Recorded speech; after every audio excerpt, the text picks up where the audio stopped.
Hi, I'm Isabel. And I'm James. Welcome back. Come on, check out our 12th property case. Let's go.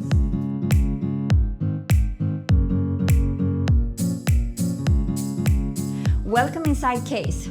As you can see, we are well on our way with this property.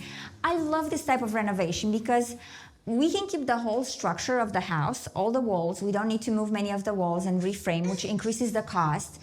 And we can expand a little bit in the back while the garage becomes the ADU, or as we know it, the guest house. Which I'll tell you about in a little bit.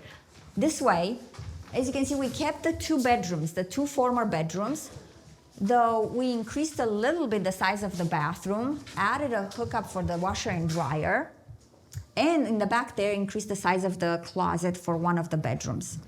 This way is one of the previous bedrooms, still intact, and then this way, the second bedroom, absolutely untouched. My favorite type of renovation. So I'm standing in what used to be the dining room, and now we're going to add on to create a little bit bigger dining area, as well as a whole new kitchen and a master suite with a great big walk-in closet and enormous bathroom. Through here is what used to be the main into the home's kitchen, but we have framed that off, and that's going to be the bedroom for the ADU, or accessory dwelling unit, which we can go check out now.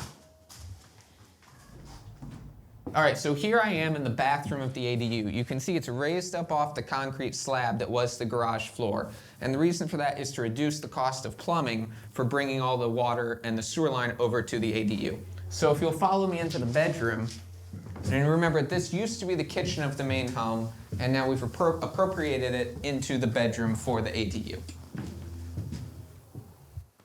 And here we are in the back with the beginning of the framing for the new kitchen and the new master bedroom and bathroom. The trenches have been dug and the rebar is laid out already, and then we're just ready to pour foundation and the framing can take off. The next step is a big inspection. Sometimes inspectors have corrections, which can become very costly, so fingers crossed.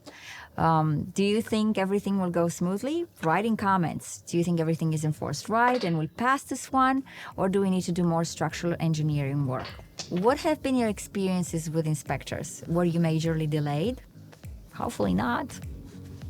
Follow us along at Stone Farm Enterprises on Instagram and Facebook, and stonefarmenterprises.com. See you next time. Bye-bye.